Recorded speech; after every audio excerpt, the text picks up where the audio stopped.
Vasudevaya. Om Namo Bhagavate Vasudevaya.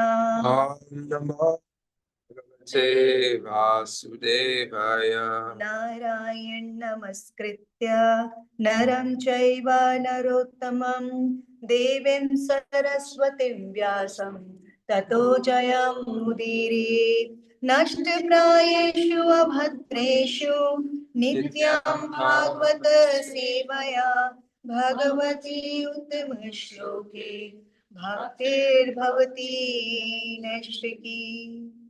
Hare Krishna. Thank you so much. Before we begin, we want to do a sound check real quick because I just want to make sure they can hear. Okay, and we got. Can everybody hear? Okay. Yes, Yes, Prabhu.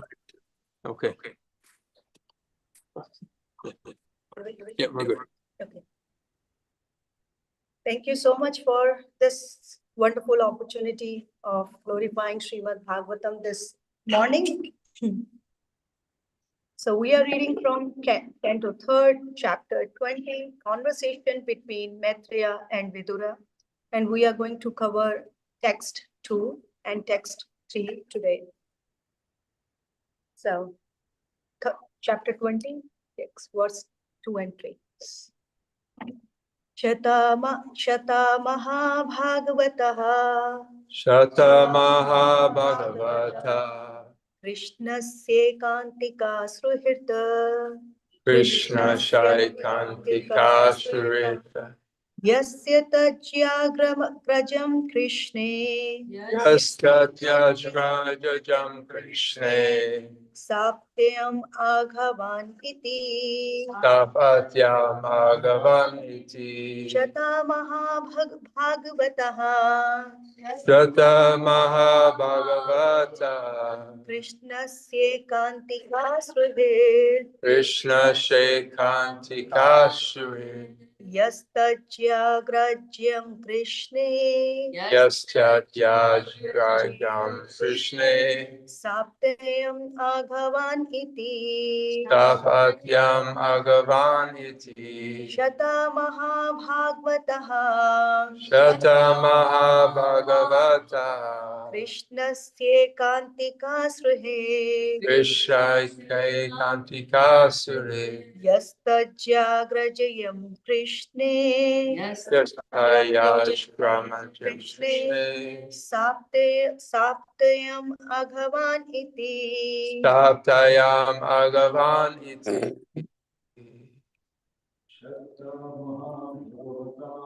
Shata Mahabhagavata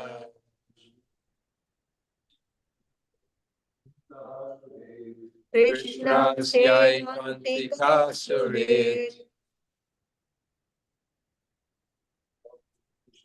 Yastadyajam Krishne Tapatyam Agavan Iti Shata Mahabhagavata Shata Mahabhagavata Krishnasyai Kantika Surit Krishnasya Suhir Yastatyajagrajam Krishne Yastajagrajam Krishne Saptayam Agavan Iti Saptayam Aghavan Iti Shata Mahabhagavata Shata Mahabhagavata Krishnasya Kantika Sudre Krishnasya Suhir Tatyajagnajam Krishne Yastajagrajam Krishne Sapatyam Agavan Iti Sapatyam Agavan Iti Shata Mahabhagavata Shata Mahabhagavata Krishna Sha Ekantika Shruhe Krishnasya Suhir Yastyagajaram Krishne Yastajagrajam Krishne Satyam Agavan Saptayam Agavaniti.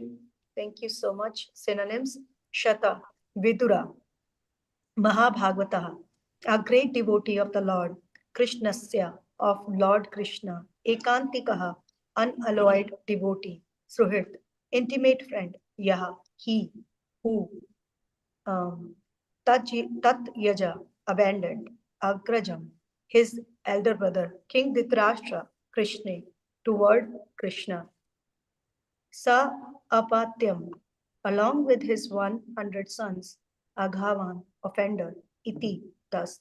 Translation and purport by His Divine Grace A.C. Bhakti Vedanta Swami. Srila Prabhupada ki jai. Okay. Translation.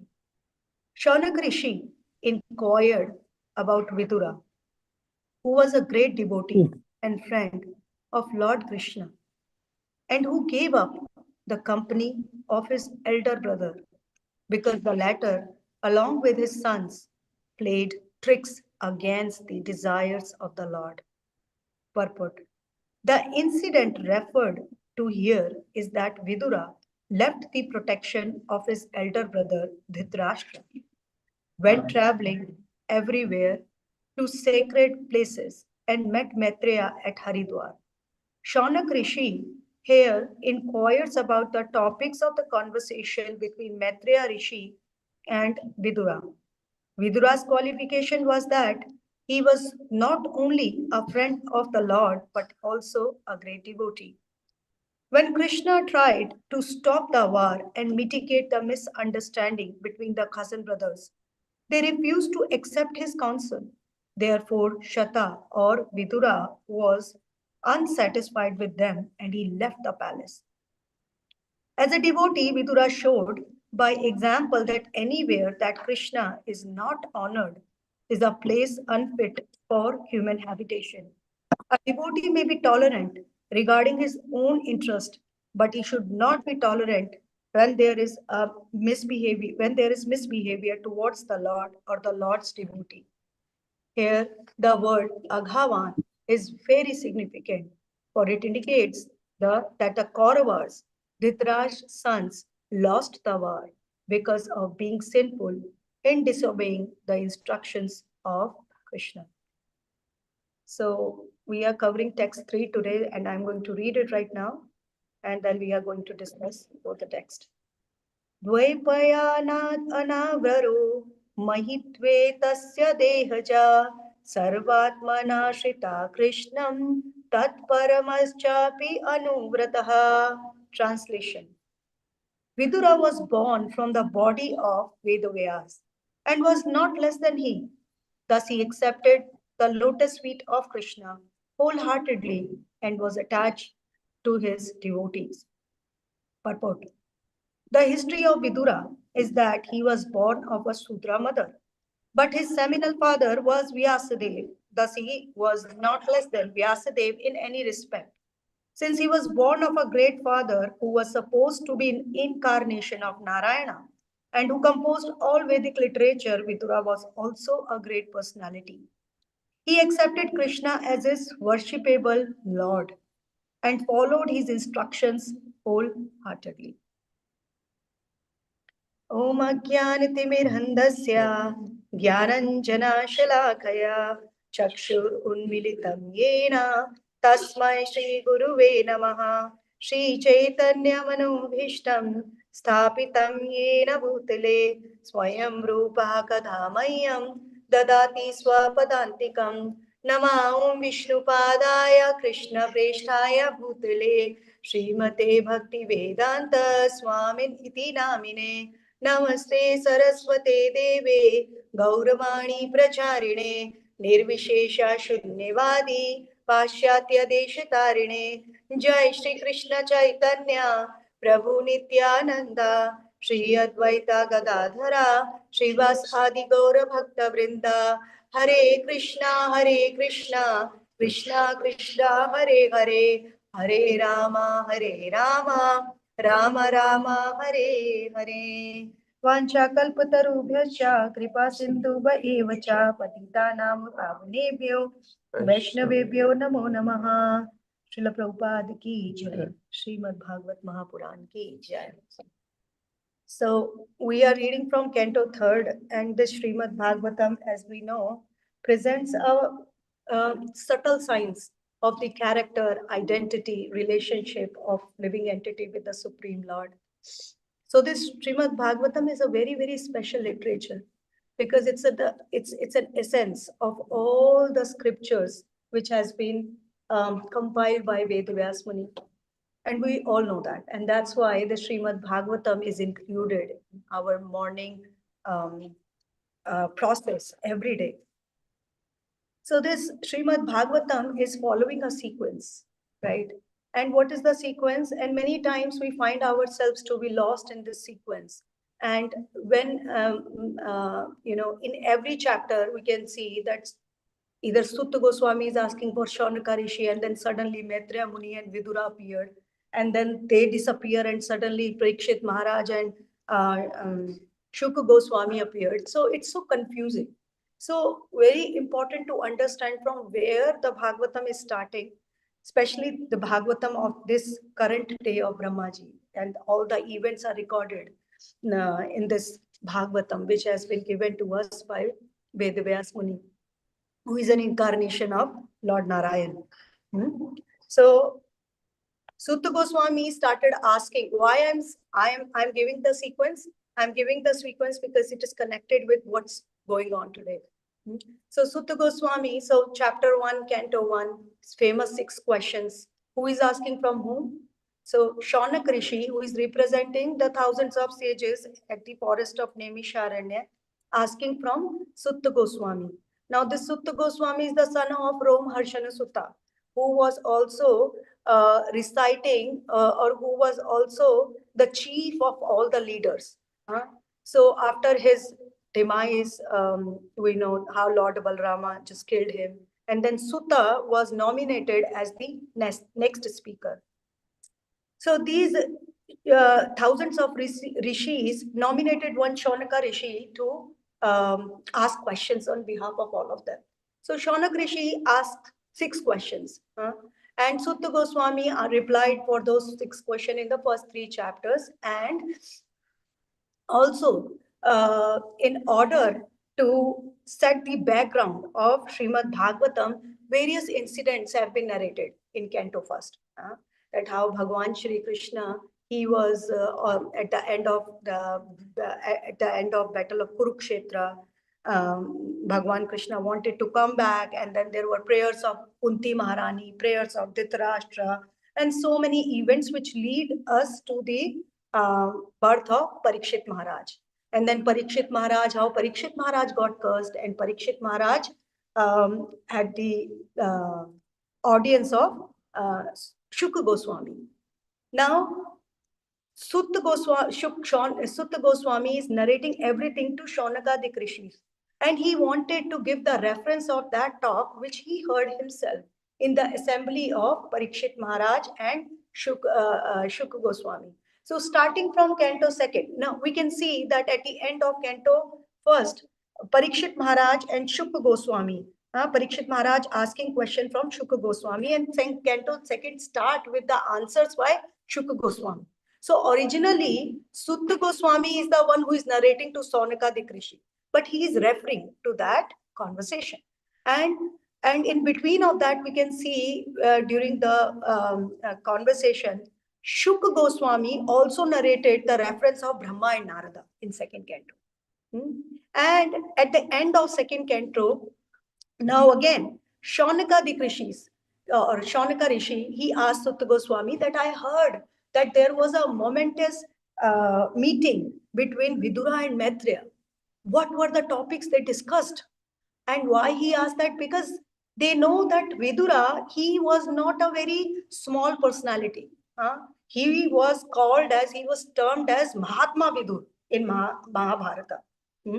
And we know what is the definition of Mahatma Krishna has given in Bhagavad Gita chapter 9. Bhagwan is saying that Mahatma is that person who is constantly under the protection of my divine energy. So that person is a Mahatma, and Vidura, Mahatma Vidur, he was termed as Mahatma in Mahabharata.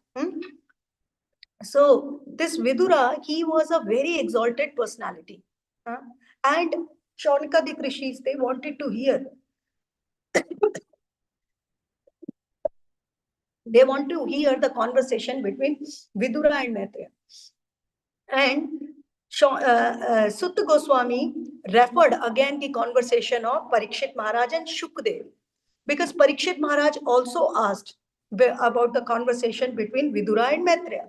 Because this conversation is going to unfold so many events and so many tattva, or we can say the identity. And the conversation lasts in third canto and fourth canto, the entire. So we can see how important this conversation must be, which is making two whole cantos of Srimad Bhagavatam. So now, starting this canto third, we saw that how Vidura, he left the palace and he started his pilgrimage. And he started his pilgrimage. He met Uddhava on the banks of Yamuna River in Vrindavan. And Uddhava asked him to go and see Maitreya Muni at the bank of Haridwar to take the knowledge from him, which he has received from Bhagavan at the time when Bhagavan was wrapping his pastimes. At that time, Bhagavan spoke Uddhav Gita to Uddhava. At that time, Maitreya was also there. So Maitreya also heard. And Bhagavan also left some instructions for Vidura. So that's how Vidura is, important. Vidura is very, very important personality. So now Shaunaka the Krishis, Shaunaka is asking for Sutta. Sutta is referring to Shukdev Goswami in Parikshit's conversation. And now Parikshit and Shukdev Goswami, they are referring to Maitreya and Vidura. And in the conversation happened about the Manvantaras. About the Manvantaras, how everything started. How everything started. We read the creation, Sarga and Visarga. We read how creation started, how Brahmaji started creating in 3.12 chapter. Now, this Brahmaji, he, from his body parts, Swayam Bhuva Manu and Mother Shatrupa came. And after they came, they said, oh, there is no Bhumandala. There is no earthly planets where we are going to start this, this race of Manava. Where we are going to start. So from there, Maitreya Muni started describing Vidura about the description of boar incarnation of Bhagavan. Boar incarnation of Bhagavan. And Maitreya Muni, he mixed Manvantara 1 and Manvantara 6 because there were two leelas which happened. In Manvantara first, only Bhagwan, Vara Bhagwan lifted the Bhumandala and placed it in the orbit. But in Manvantara 6th, Bhagwan Varadev also killed Hiranyaksha. So he mixed both the things. And Acharyas, they are giving their commentary on this, that he mixed both the things, both Manavantras. And in one of the previous discussions, I explained in detail, I tried to explain whatever I could about the Manavantaras, how the Manus change and what is the Sandhya period, what is the time period in between, and how many Manus change in a day of Brahma, etc. So now, after Maitreya recited all the story of Varadev, that how Varadev killed Hiranyaksha. So we actually saw that very interestingly, Maitreya Muni described the entire story to Vidura. And Vidura was so mesmerized. He was so happy to hear everything from the mouth of Maitreya Muni. Now, starting this chapter 20. Started this chapter. So, who is originally asking question to whom? Shaunak Rishi from Sutta Goswami. So now that description got over. Now in this, Shaunak Rishi, again in text 1, he asked, O Sutta Goswami, after the earth was again situated in its orbit. So remember that link? What was the link? That Manu, Swayambhuva Manu, he came in the first Manvantar, Brahmaji's body, and then he said, where is the Bhumandala, right?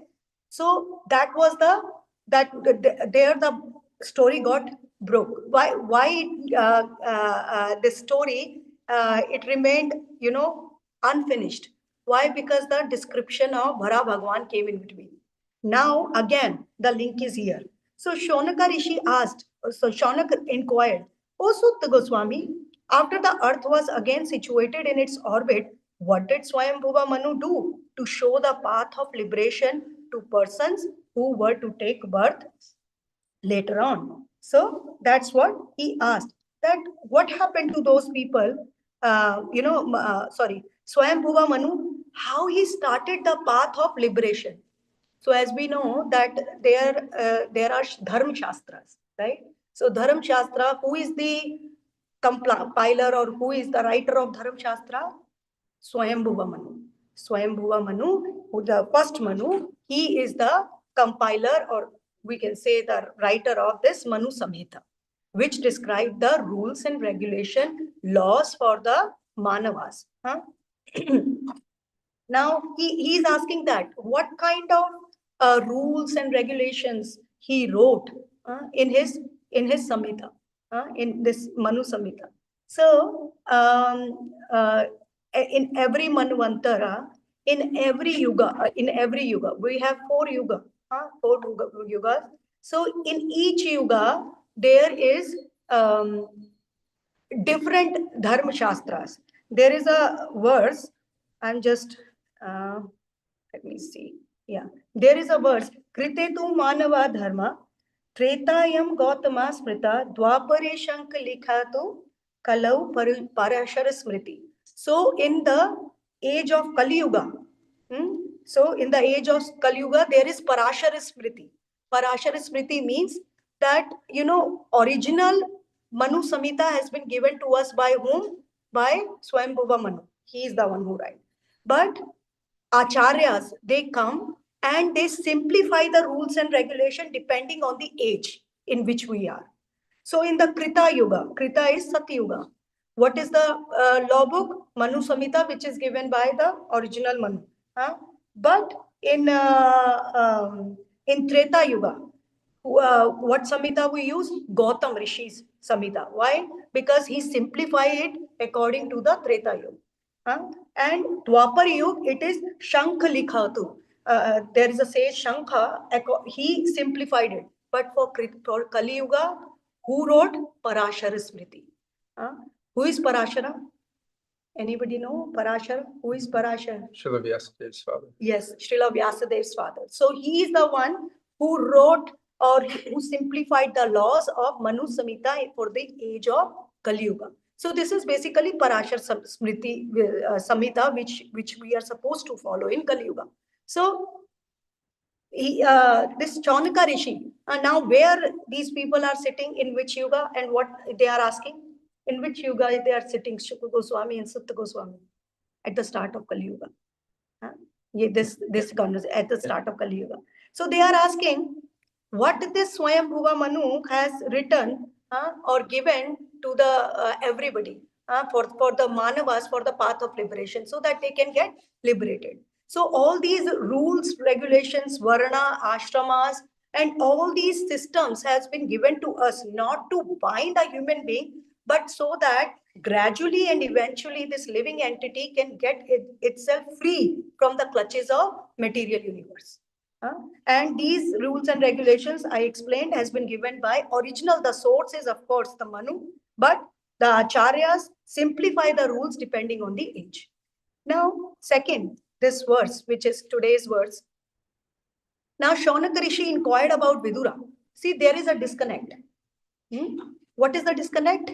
In the first question, Shaunaka Rishi asked from Sutta Goswami about what is the path what Manu showed, right? What is the path Manu showed? Liberation to persons who were to take birth later on, So what is the path of liberation?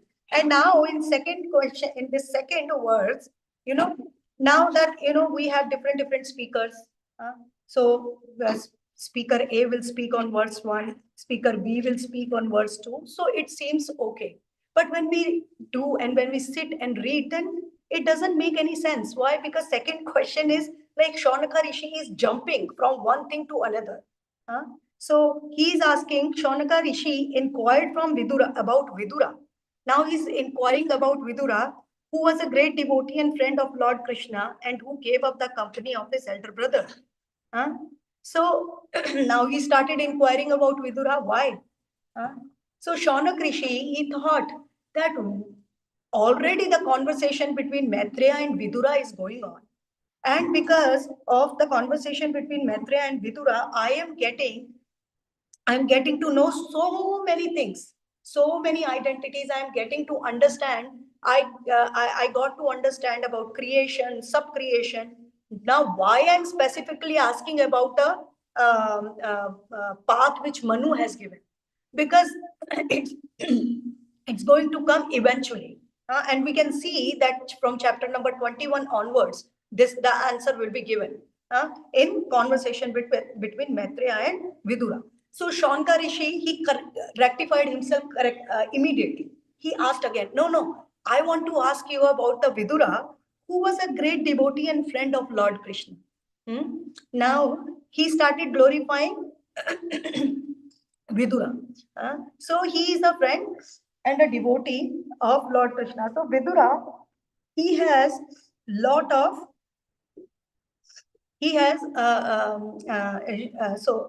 Vidura, he was not an, as I said, he was termed as Mahatma Vidura, and he was by no means a very ordinary personality.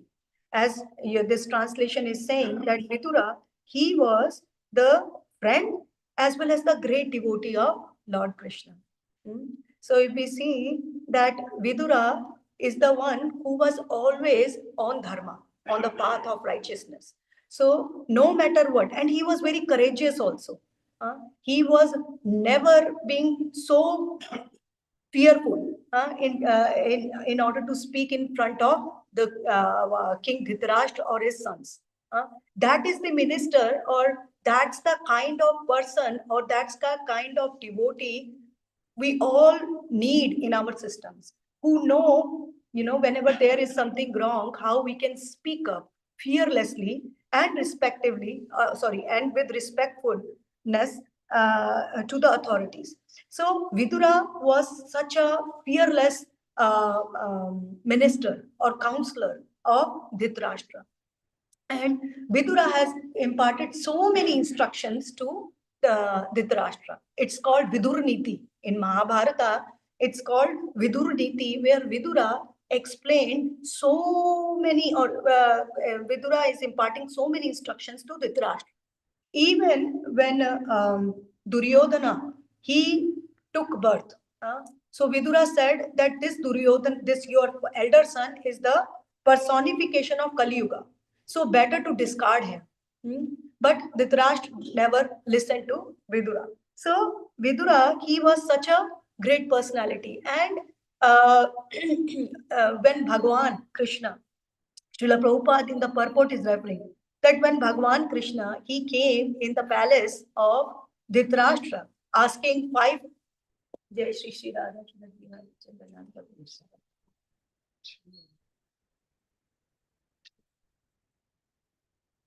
So when when Bhagwan came into the palace of King Dhritarashtra, and Bhagwan wanted to, put a peace proposal in front of Dhritarashtra, and he said, just give five villages to Pandavas, and they will be satisfied. So there will not be any war.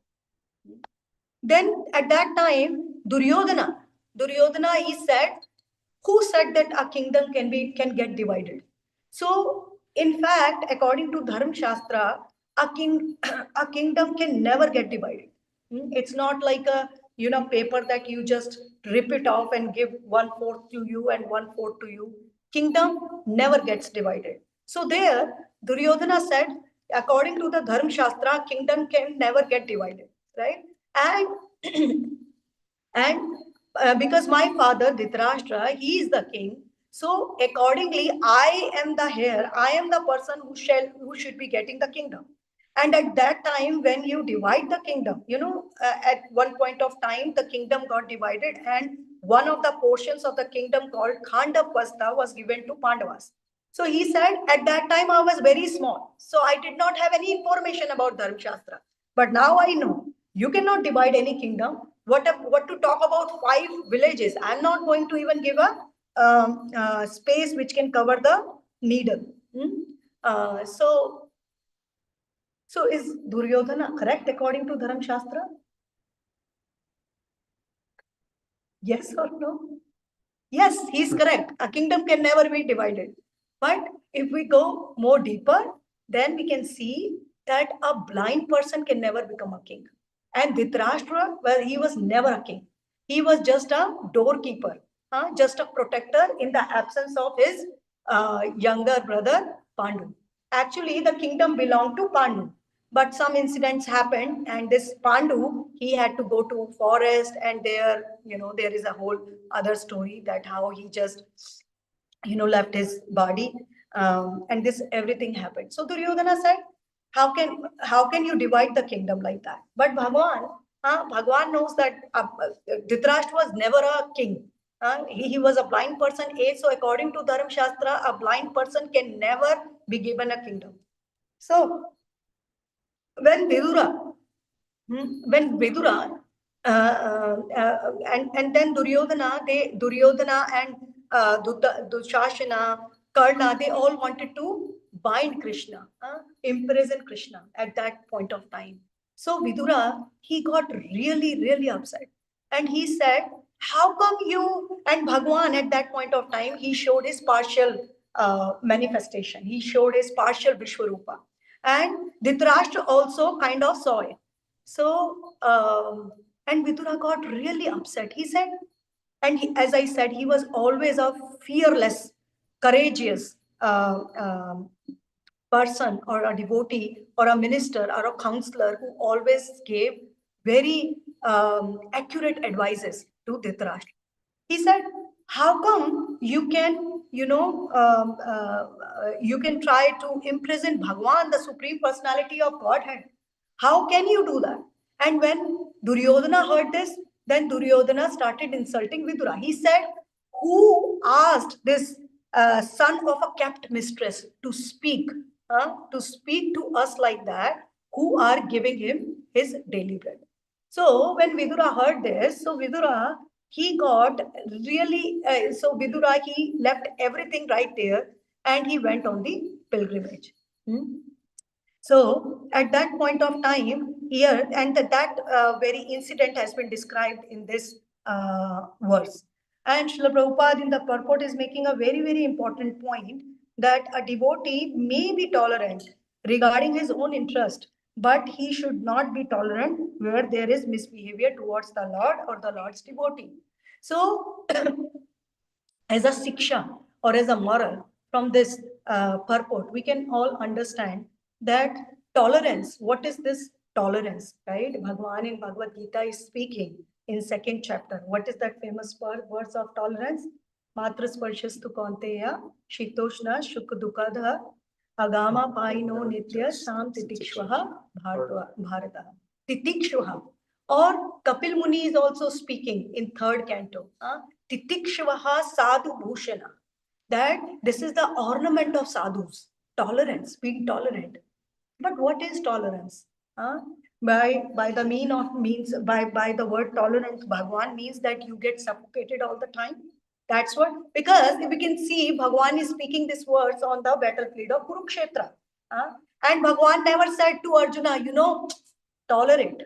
Whatever these Kauravas have done to you, they stripped naked your wife in front of everybody. They took everything away from you, and they even tried to kill you and your family, your along with your mother. And Kauravas, they gave even poison to Bhima. So Bhagwan, there he is speaking these words, but Bhagwan is not saying that don't fight with them. Again and again, Bhagwan is saying, fight, Arjuna, fight. So what, that doesn't make any sense. Once Bhagwan is saying tolerate like happiness and distress, like the changing of winter season. So I can tolerate this. So what is the problem, right? So what is tolerance? So the tolerance is not about suffocating our own selves. It's not that everything is coming onto me and I am just taking it. Okay, this is only my karma, so I have to, I have to suffer because of my karma. It's like, if a child is crying out of hunger and mother is saying, let him cry, it's his karma. Let him cry. What can I do? It's his karma. No, we should be taking certain actions, but we should be taking certain. And what is the meaning of tolerance? First of all, the meaning of tolerance is keep small things small and big things big. Keep small things small where? Which, okay, in your path of devotional service, right? Some things are very small where I can accept, where some things I can accept, and these things are very small. So let my mind not make these small things big and disturb me so much that I just argue and counter everybody all the time. No, keep small things small, and big things. For big things, there are two remedies. What are the two remedies? Either whenever required, I should counter, I should counter, or if I see that even countering, arguments, countering things is not going to help, the third thing I can do is transfer from, or just move from that place completely. So we can see in the life of Pandavas also. They accepted. They accepted all the atrocities which were, which were positioned towards them by the Kauravas since the very beginning. They accepted everything, everything. And then when there was a gambling match, they countered also at that time. Counter arguments happened between Kauravas and Pandavas. And here also in this Bhagavad Gita, we can see Bhagwan explained to Arjuna that we should be fighting because we are on the path of religion. To save our religion, we should be fighting because these people are demon. And we have to save the world and ourselves also from them. So at that point of time, we can counter. But here in this particular verse, we can see that Vidura, when he heard the words of Duryodhana, then he understood that the external energy of Bhagavan is working on Duryodhana. And Duryodhana is a personified of Kali Yuga. So he understood that external energy of Bhagavan is working on Duryodhana. So he transferred himself, or he just left the palace without any, further discussions. He just left the palace. He thought that there is no need wasting my time in discussing the things with or counter arguing with Dhritarashtra or Duryodhana, because anyways Duryodhana along with all his 99 brothers, they are going to die. Now he knew that. Why he knew that? Because he is a Mahatma and he works always under the protection of the internal energy of Bhagavan. So he knew that, and that's why he just left all his weapons and he went for, he just, traveled or went away from the palace. At this point of time, he transferred himself. So what is tolerance? The meaning of tolerance: keep small things small, and for big things, we have to decide when to counter and when to transfer ourselves. It's very important. And even, we have to see what thing is helping me in my bhajan. What things are helping me in my bhajan. If by keeping a safe distance from somebody, if my mind is peaceful and I am able to focus more on my bhajan, I should try to do that. We can see in Bhakti Rasamrit Sindhu, Srila Rupa Goswami, there is one limb of devotional service, 64 out of 64 limbs of devotional service, there is one limb which says that a mind of a sadhaka should be shanta, should be free from all the anxieties. And if my mind is always thinking about, this person had said this to me, this is that, this is that, this is how I'm going to focus on my rounds, how I'm going to focus on my bhajan. Anyways, in Kali Yuga, this life is so short, it's very, very small, short life. And now I'm thinking, okay, this person did this with me, this person did this with me. I wanted this, I did not get this and that. all these things are very small. So tolerance is keep small things small. But if there are definitely big things, like big things happened in the life of Pandavas, there they are countering. And why Bhagwan is saying that, like winter and summer season, you just tolerate. Bhagwan is saying tolerate the pain of killing your own kinsman. Huh? Tolerate that pain of killing your own kinsman, because this body is um, as perishable like the changing of winter and summer season. So tolerate. Uh, Bhagwan is saying that. Bhagwan is not saying just tolerate the atrocities of Kauravas and accept it. This is all my karma. So just keep quiet. Let just do what they want to do. No, Bhagwan has never said that. So very important lesson for our life as sadhaka, that what to tolerate and how much to tolerate, and then how to let go of small things, and with big things how we can transfer ourselves when the counter when the counter option won't work in our life. Because it's going to give us the peace of our mind, and which is very important. uh, Peace of our mind is very important.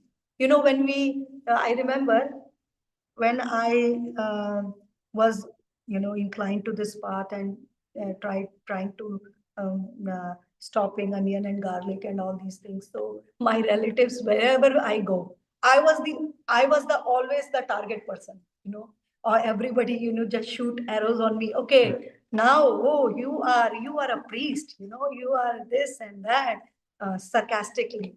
So, many times I used to counter argue so much. So my mother, she used to tell me, why you counter argument with these people who never going to understand you? So I understood her point, and then from that point onwards, I started transferring myself from them. Okay, you be happy in your life, I be happy in my life. So these things are important to understand, and Srimad Bhagavatam itself is explaining this. Uh, and in next verse, it has been explained that Vidura was born from the body of Vedavyas and was not less than him. Now we know that Vidura, he was actually Yamaraja. Hmm? Vidura, he was Yamaraja, and because of the curse of Mandavya Muni, he fell down as the son of Shudra mother.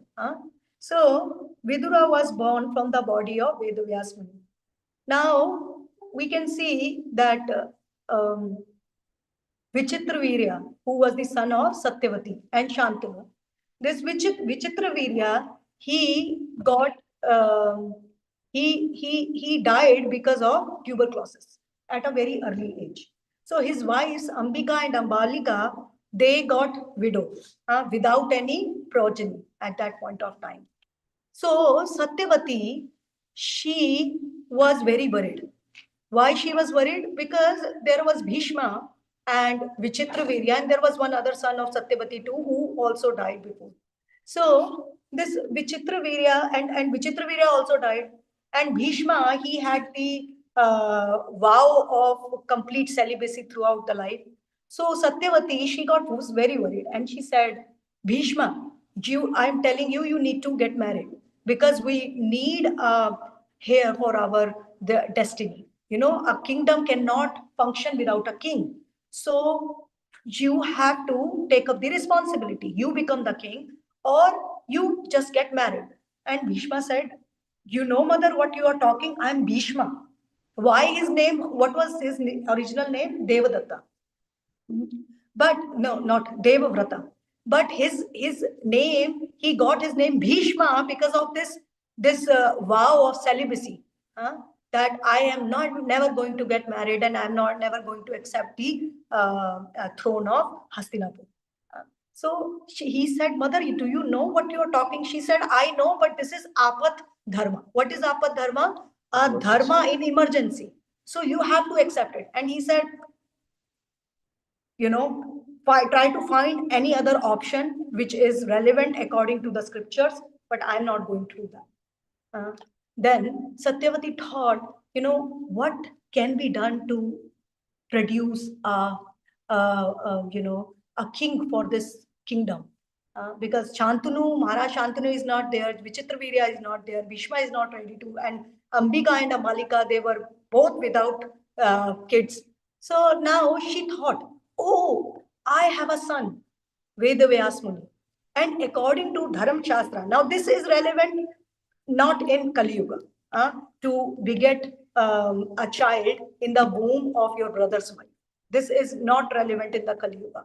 So she remembered, oh, Vedavyas, she is my son from Parashar Muni. So we know that story of Satyavati and Parashara, that they united at some point of time because it was the time for Bhagwan to take incarnation. So Vedavyas Muni came out of that union. Now she requested Vedavyas Muni. Now Vedavyas Muni, he accepted the desire of his mother Satyavati. Now Vedavyas Muni united with Ambika and Ambalika. Now at that point of time, there is a what you say. There is a condition. What is the condition? That when a person is begetting a child in the brother's wife's womb, at that time there should not be any lusty desires between the two parties. Huh? Otherwise, it's not according to dharma. So you know what they used to do? They used to put a lot of ghee on their body and try to make themselves extremely ugly, the male partner. Extremely ugly. So there is no lusty desires at all. And they are just doing their business and begetting a child, and that's it. And so Ambika and Ambalika, they both, so when Ambika, she saw Vedvyas Muni, who was looking horrified at that point of time, she got so disturbed. And that's why she begot Dhritarashtra, who was a weak, pale, not Dhritarashtra, sorry, Pandu, who was pale and weak. Ambalika, with Ambalika. Or with Amba, she got so scared that she closed his eyes. She completely closed her eyes. Oh my God, this person is so horrified. Because, that was according to Dharma Shastra, that he would have to become really ugly. Now, when Satyavati got to know about it, then she said, oh my God, now the progeny is going to be like that. One is going to be pale and one is going to be blind. So she requested Ambalika, that you go again. And this time be fit and fine, because we want a nice progeny. So she said like that. But Ambalika, she was so scared, she sent her maidservant. She said, you go. And then maidservant went, and with their union with Vedavyas Muni and maidservant Vidura, he took. So Vidura, he was, as it's mentioned in this verse, that Vidura, he was not less than Vedavyas in any aspect. He was a pure devotee of the Lord, and also he was so compassionate. And not only compassionate, he was the knower of all the Dharam Shastra, just like his biological father, Vedavyas Muni. But how he was a Kaurava? Now this is a question. How he was a Kaurava? Because we can see children coming out from the progeny, children coming out from the womb of Ambika and Ambalika. They were considered Kaurava. Why? Because they were sons of Vichitravirya, actually. Because, we can see that if there is a field and there is a owner of a field, and there is one farmer who is bowing a seed. So, and when the crop comes out, crop belongs to whom? To the owner of the field or the person who is putting the seed inside? Owner of the field. So Pandu and Dhritarashtra from Ambika and Ambalika, they were Kauravas because they were actually the sons of Vichitravirya now. But what about this Vidura? How come he was also a Kaurava? He was a Kaurava because at that point of time, unmarried girls, when they were the servants of the queens, they also belonged to the kings. They were also the property of kings. So that's why whatever progeny, whatever son they Vedavyas Muni begot in the womb of maid servant, also considered to be the son of Vichitravirya, and he also considered to be the Kaurava. So Vidura, he was exactly like Ved Vyas Muni. And he was knower of all the Shastras. And he was so intelligent that, after discussing and gaining knowledge from Maitreya Muni, he imparted the same instructions to Dhritarashtra. In the first canto, we can see chapter 13. And after accepting only Vidura Niti, instructions of Vidura, Dhritarashtra left home. And Dhritarashtra, he got liberated along with his wife Gandhari. Otherwise, there was no chance for Dhritarashtra to get liberated because he put so many uh, atrocities onto Pandavas. There was no chance for Dhritarashtra. But because Vidur Maharaj, he was a Mahatma Vidur and he was such a pure devotee of Bhagwan. He was such a pure devotee of Bhagwan. By his mercy, Vidura even got liberated. He did not get the Prema Bhakti, of course, but he got liberated by the process of Ashtanga Yoga. Dhritarashtra. So that's what a great personality Vidura was. And here we can see in these two verses Vidura's exemplary behavior and Vidura's intelligence, his counseling has been glorified by Shaunak Rishi. And that's the reason why third canto and fourth canto both have the conversation between Maitreya and Vidura. Both the cantos. Because it's so important. Because Vidur Maharaj, he is a pure devotee, he's a friend of Krishna, he was so humble, and also he was never greedy of any power. Never ever. He just left everything and he went on the pilgrimage. But why he did not go straight to Krishna in Dwarka? Why? Because he felt himself contaminated by the association of Duryodhana and Dhritarashtra. He thought that, I tasted the salt of these people who are against Bhagwan. So let me just purify myself by going all the pilgrimages. So Vidura is a very, very exalted character. And Mahatma Vidur is, of course, he is a Yamaraja who is a pure devotee of Lord. Yamaraj is one of the Mahajans. And Vidura, he also gave his Dharma Niti, which I said, Vidura Niti to Dhritarashtra, and so many instructions Vidura also imparted. So, so many things to hear and learn from the lives of devotees in Srimad Bhagavatam. So we discussed about Vidura today and so many other things here and there.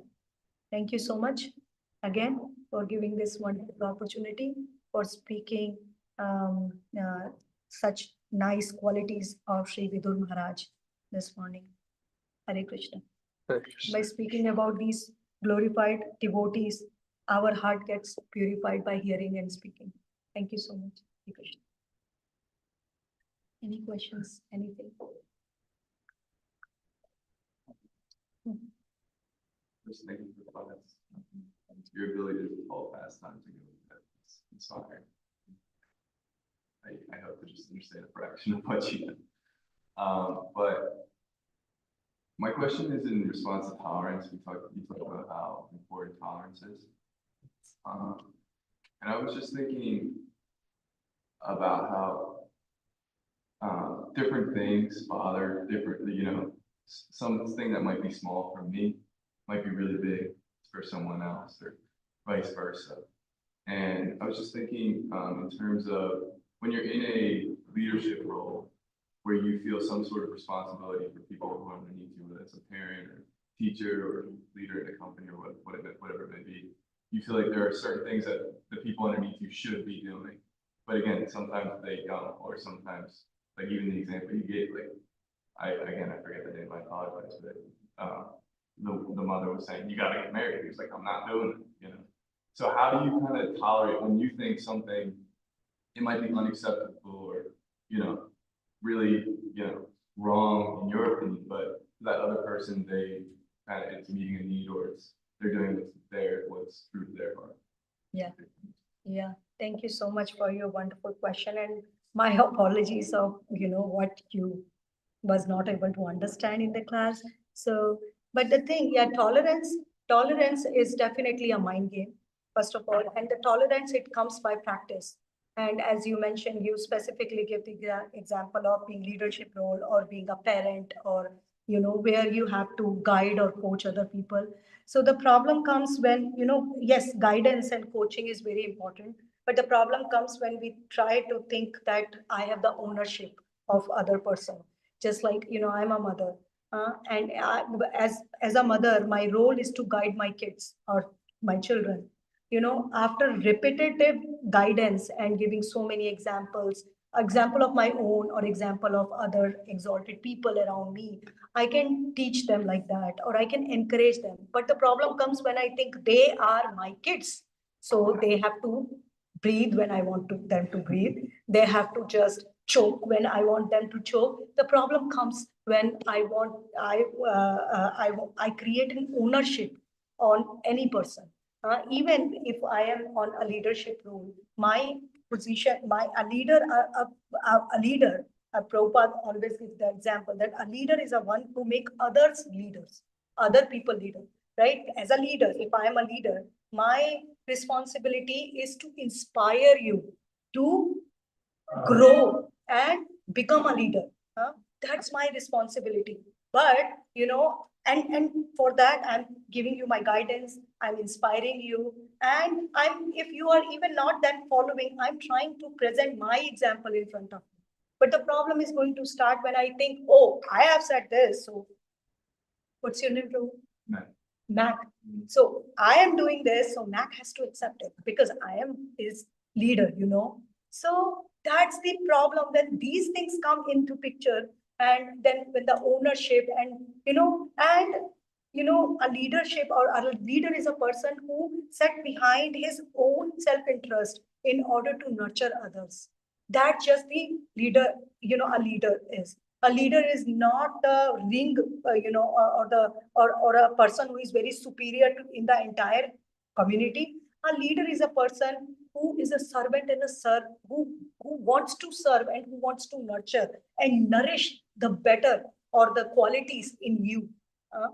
Can I take out the better qualities in you? Even if you are reluctant, you don't want to, you don't want to understand there are so many characters in Srimad Bhagavatam, but am I able to encourage you, inspire you?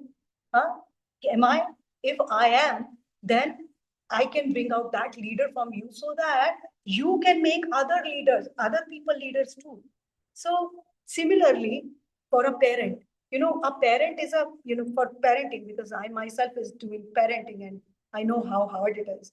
So what I try to do, inspire my kids.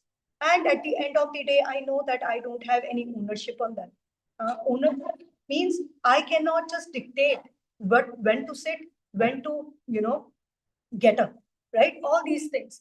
And the other thing is that, it's that very important for others to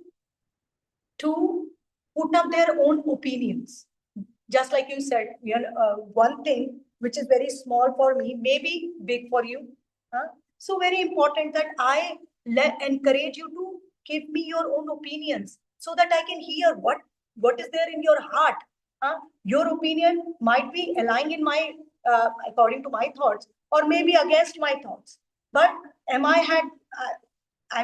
I have that courage to hear, what you want to say against my thoughts, and how to accept, and where to come in between, and, try to bring best out of you? That's a person who is a leader. And that's a person who is a parent, not ownership. So the problem comes, when the ownership is there, this is mine, so he or she has to do what I want to do.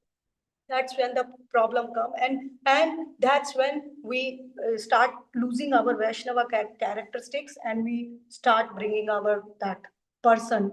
We have impressions from past life so much that those impressions come as a. So that's why there are two words: leader, boss.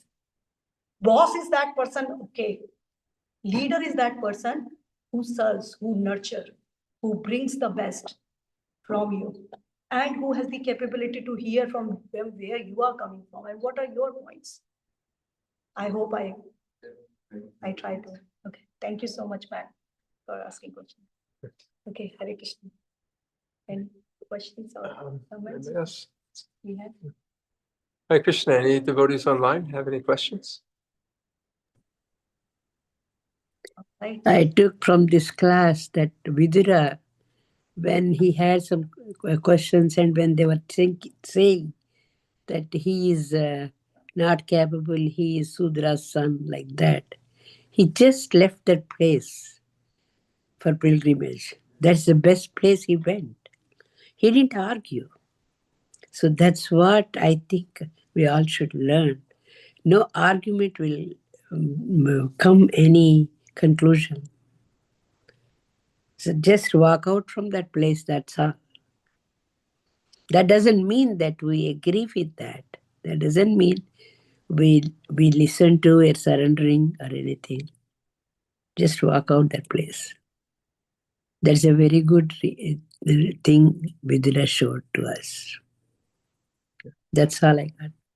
Thank you very much. Thank you, Mataji. Thank you so much, Mataji. Beautiful class. I wanted to just reflect on that a little bit because I thought it was a powerful statement in the purport that even though he was not in the seminal line of kind of royalty, he was not different than Vyasadeva. Yes. And that means, and we can see by his qualities and character, he was actually a better person and a better devotee than his two brothers, who were in society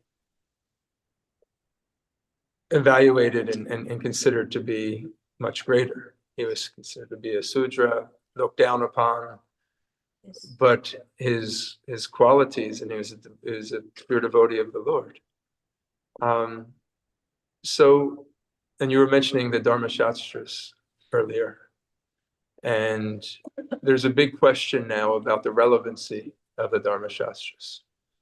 And we see Prabhupada didn't really put so much emphasis. He didn't really have us sit here and memorize the Dharma Shastras. He didn't translate the Dharma Shastras.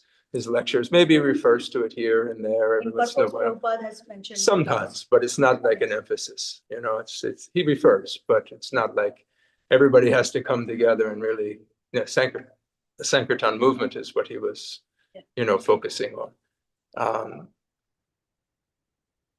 But in many cases, there's an emphasis sometimes that, especially now, the Dharma Shastras, and what it's doing is it's putting limitations on individuals to execute devotional service.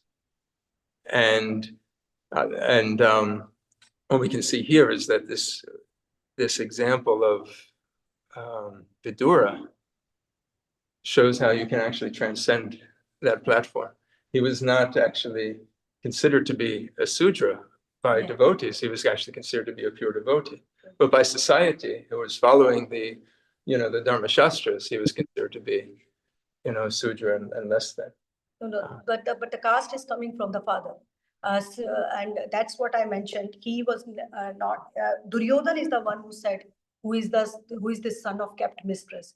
But according to the Dharma Shastra, he is the son of Vedavyas and he was the son of Vichitravirya. That's why I mentioned this point. Yeah. So he was not considered the son of Shudra according to the Dharma Shastra. So he was not considered because the caste is flowing from the father side. Yeah. And as you mentioned, Prabhuji, about the Prabhupada put so much emphasis on Varna Ashram system. Later we can see a big book which why Prabhupada did that in that, because Varna Ashram is giving the platform for us to perform our devotional service peacefully. And from where Varna Ashrams is coming from Dharma Shastras.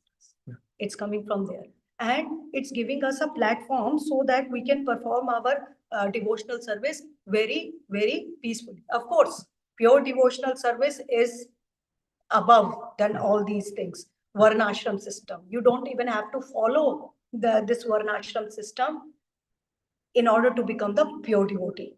But because there is so many things which just messed up, so that's why you can see Prabhupada also put emphasis on Varnashram system in many places. Yeah, Many places. And this varna and ashrama is coming from Dharma Shastra, which this Parashar Samhita, which is applicable for this, what you say, this Kali Yuga, is coming from Parashar Smrita, because Parashar Muni is the one who relaxed and who made the rules easy for the age of Kali Yuga, because he knew that people in Kali Yuga, they are so wicked, evil-minded, they cannot follow all the things. You know, this thing that putting, begetting child from your brother's wife, you know, people are so evil-minded, they can use all these dharmas for their satisfying their lusty desires. So these things, Prabhupada, and also Prabhupada has given so many times Manu Samhita, like that. And this whole packet of Varna Shastra is is coming from the Varna Ashram, coming from the Dharma Shastra. And also Dharma Shastra is a branch of Vedas. The 18 knowledge, so 4 Vedas, 6 limbs of Vedas, that Shiksha, Vyakaran, all this. And then there is Dharma Shastra. So together they make a part which we call Shastra. And today we read in the morning, right? What? There is a offense. What is the offense? Not to respect the Vedas or Shastras. Many times we think that, many times we think Shastra is different, Bhagwan is different, like that. So, because it's for Bhagwan, so of course he is the supreme person. If we are doing for, we don't have to follow the Shastra. But Shastra is coming from the breathing of Bhagwan. And Bhagwan himself is saying that I am that Shastra. So that's the rules and regulations are given to us, and through our Acharya, current Acharya, Srila Prabhupada, he has also introduced this system, that, according to the Varnas, everybody should be given this. And Prabhupada is the one who said, not only by birth also Brahmanas are there, but Prabhupada has said, and Bhagwan is saying that according to the quality, a person can be promoted to a Brahmana. So this Varna Shastra, this is coming from Varna Ashram is coming from Dharma Shastra. And if we say ki, because, and in case of Vidura, he was never a Shudra son, because mother's caste never. In the society also, he was celebrated as a Kaurava. But he did not get the share of the kingdom, and that there was reason behind it. He did not get the share for the kingdom because he was not coming from the queens. That's why.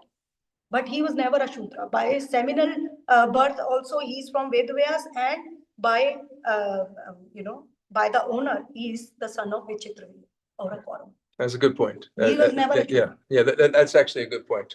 It was Duryodhana who said that, because he got so upset. so- He is a maid servant son. Who are you? Yeah. He wanted to insult his uncle in front of everybody. As Duryodhana said. Yeah. Even if you can see, Prabhu, in Mahabharata also, Vidura was never, never ever that he is a Shudra son. He was born out of the womb of Shudra, mother Shudra, but he did not get the caste of mother Shudra as Shudra mother. Never. He was a Brahmana and Kshatriya with the connection. Thank you for emphasizing that. Yeah. There's one more point on the Dharma Shastra, and you mentioned this, that we have to understand it through the current Acharya and and what he's given. So like Srila Prabhupada has given us his outline of Varnashram in his books, and specific, the Devi Varnashram system, not separate from Krishna, but with Krishna in the center.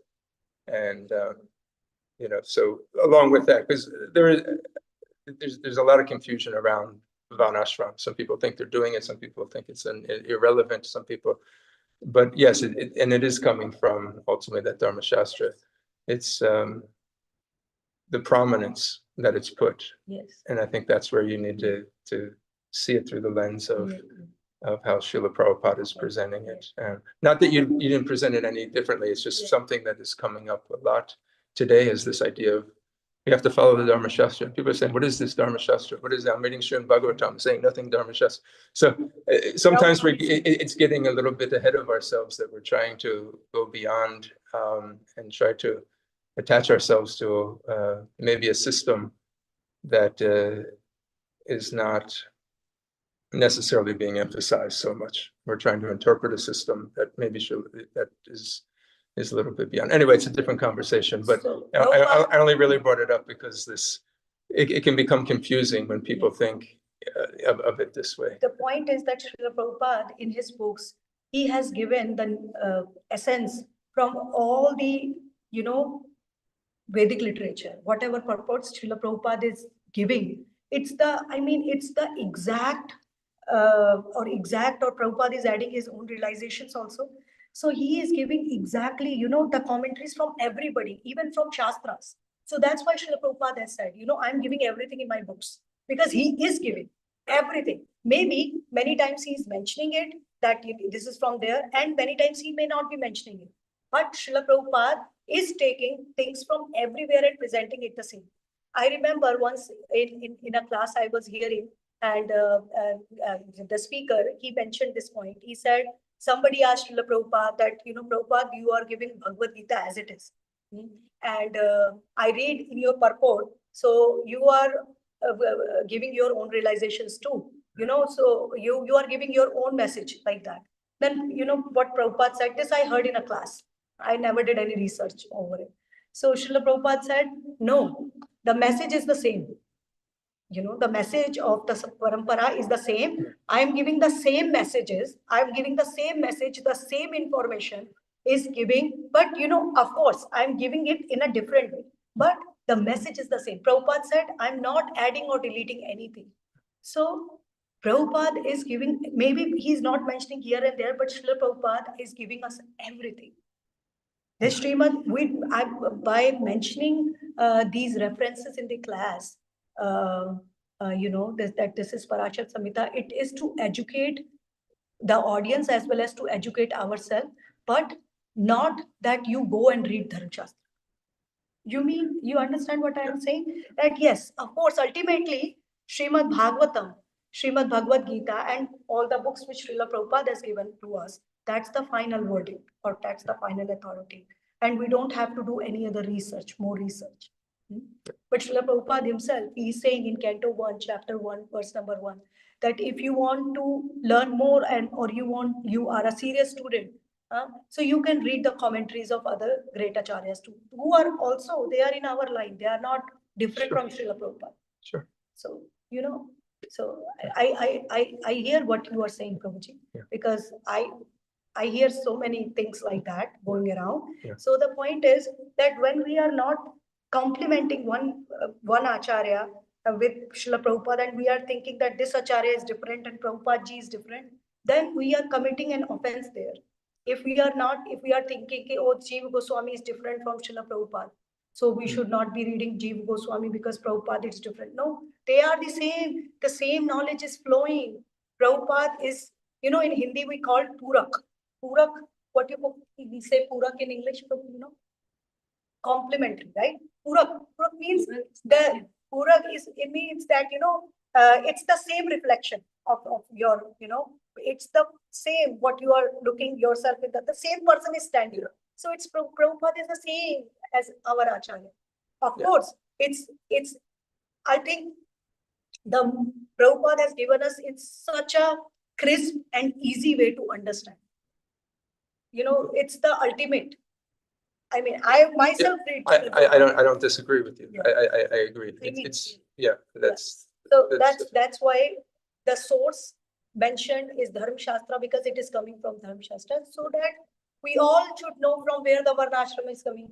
Yeah. From why, when we read Mahabharata and we hear Mahabharata, then in Mahabharata, it's like Satyavati, before marriage, she had a son with Parashar Muni. Right. And then even after that, now we see Ambika and Ambalika, they united with Vedavyas, they had son. And we see that even Pandavas, they are coming from different demigods, right? So we can see the Draupadi, she is getting married with 5 Pandavas. When we see that, people, doubt, what is this culture, right? What is this culture? Where this culture is coming from? Yeah, What is this person, the other person is getting not married. not married. This is just like Kali Yuga culture, right? Like, and especially most prevalent, I'm sorry, but most prevalent in West, now in East also, in India also, this culture is the same. So people think like that, from where this is coming, but they just given that, there are rules and these are exceptions to the rules. And they are accepting, they are being accepted when there is an emergency situation arise in Mahabharata. So as sadhakas, if we get to know that where the things are coming, of course, Prabhupada is giving that, and that's it. But if we get to know, okay, Dharma Shastra, Prabhupada is mentioning Varnashram system from, then our faith, our everything gets, more. Okay, now anyone can come. I can, I can just give you the answer. Or, any new person. You know, uh, we are in a devotee circle. We all here sitting, we all are Prabhupada Bhaktas. But when we, a new person steps in, a new person steps in. So that's what I was saying when I was small. People ask, oh, where in Bhagavad Gita it is written, no onion, no garlic? Where you were, and I used to ask myself, yeah, that's true, where it is written. I was so small, I never knew where it is written. Okay, and then I grew up, I started going ISKCON temple, and then said, okay, Prabhupada said, and then, people outside the community, we don't believe on Prabhupada. They say, from where you are getting, from which Shastra? So it is given in Manu Samhita, chapter 5th, that this onion, garlic should be avoided. And that's what Srila Prabhupada is giving to us. So if we want to preach new people, we need to know the source. I mean, it's all of on what we are trying to read. But definitely, So anyways, it's concluding. Thank you. Thank you. Hare Krishna. Hare Krishna devotees, have a wonderful Krishna conscious day. And please remember, this coming Tuesday is Gaur Purnima, the appearance day of Sri Chaitanya Mahaprabhu. We'll see you tomorrow at the Sunday Feast program. And